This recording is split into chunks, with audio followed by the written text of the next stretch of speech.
অভিনব সাইকেল বানিয়ে ভাইরাল এক ব্যক্তি। ভিডিও দেখে হইচই নেটপাড়ায়।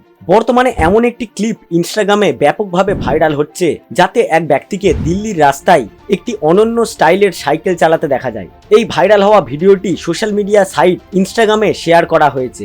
এই ভিডিও সম্পর্কে ক্যাপশনে লেখা হয়েছে, কেউ কি জানেন এটা কি? আজ পশ্চিম দিল্লিতে এই দুর্দান্ত চেহারার সর্দারজিকে তার উদ্ভাবনগুলি সহ দেখা গিয়েছে। একজন গাড়িতে যেতে যেতে এই ভাইরাল ভিডিওটি তৈরি করেছেন। এতে একজনকে সাইকেল চালাতে দেখা যায়, কিন্তু ভালো করে লক্ষ্য করলে দেখা যাবে এটি কোনো এক সাধারণ বাইসাইকেল নয়। এটির সঙ্গে একটি গাড়ির সিট লাগানো আছে। ক্লিপে দেখা যায় সাইকেল আরোহী ব্যক্তিটি সিটে আরাম করে বসে আছেন। মজার ব্যাপার হলো, সাধারণ সাইকেলের প্যাডেল থাকে নিচের দিকে, এই সাইকেলে তা হ্যান্ডেলের জায়গায়। এই কারণে শুয়ে থাকা অবস্থায় মনে হয় ব্যক্তিটি সাইকেল চালাচ্ছেন। এখন ব্যাপকভাবে ভাইরাল হওয়া ভিডিওর শেষে সাইকেলে আরোহী ক্যামেরার দিকে তাকিয়ে থামস আপ দেখায়।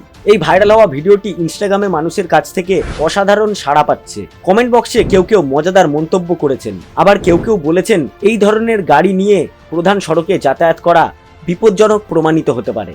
পরামর্শ দিতে গিয়ে একজন ইউজার লিখেছেন, সিট বেল্ট লাগান, পরে জরিমানা করা হবে। একজন ইউজার আবার মন্তব্য করেছেন, এটি খুব অভিনব ব্যাপার নয়, আরো অনেক দেশ এটা করেছে এবং মানুষ এই ধরনের সাইকেল ব্যবহার করে দীর্ঘ দূরত্ব ভ্রমণ করেছে। আমি প্রায় 2 থেকে 3 বছর আগে এই রকম ভিডিও দেখেছিলাম। এই রকম ভিডিও আপনি এর আগে দেখেছেন কিনা কমেন্ট বক্সে অবশ্যই জানাবেন।